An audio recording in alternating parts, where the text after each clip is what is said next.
મિત્રો રીડેવલપમેન્ટના હાઈકોર્ટના ચુકાદાથી ઘણા બધા જે ફ્લેટના સભ્યો છે ખૂબ જ ઉત્સાહિત હોય છે અને તાત્કાલિક એમનો ફ્લેટ રીડેવલપમેન્ટમાં જાય ને એ લોકોને નવું ઘર મળે એવા સપના જોવા માંડે છે. પણ આજે હું બે કિસ્સા કહું છું, તમારે ખાસ ધ્યાનમાં લેવાના છે. બંને કિસ્સા અમદાવાદના છે.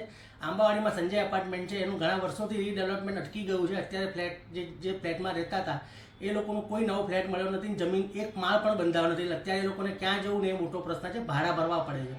બીજો પ્રશ્ન છે મેમનગરમાં આવેલા હર્ષિતનગર સોસાયટીનું, કે એમાં રીડેવલપમેન્ટ તો થઈ ગયું પણ અત્યારે 60થી વધુ જે રહીશો છે એ લોકોએ રેરામાં અરજી કરી છે. કારણ કે બિલ્ડરે એવું કીધું કે તમને 2 વર્ષનું ભાડું અને 3 વર્ષ અને ફર્નિચરના જે 3 લાખ રૂપિયા છે એ તમને આપવામાં આવશે નહીં, અને જો તો એ તમે ના લો તો જ હું દસ્તાવેજ કરી આપીશ.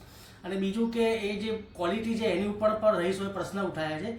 અને આ અગાઉ પણ બિલ્ડરે એવું કીધું હતું કે હું તમને આ ગિફ્ટ મની અને 2 લાખ રૂપિયા ભાડું નહીં આપું. એટલે જ્યારે આ ફ્લેટનું પોઝેશન મળ્યું 2020માં ત્યારે કેટલાક રહીશોએ વાંધો ઉઠાવ્યો હતો અને રેરામાં અરજી કરીને એ લોકો કેસ જીતી ગયા હતા.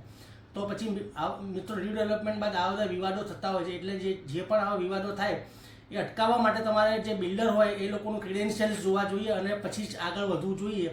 અને એના સફળ પ્રોજેક્ટ કેટલા છે એનું ખાસ તમારે નોંધ લઈને પછી જ રીડેવલપમેન્ટના પ્રોસેસમાં આગળ વધવું પડે. નહીંતર કહેવાય ને કે ઉપર આપ ને નીચે જમીન જેવી હાલત થઈ જાય.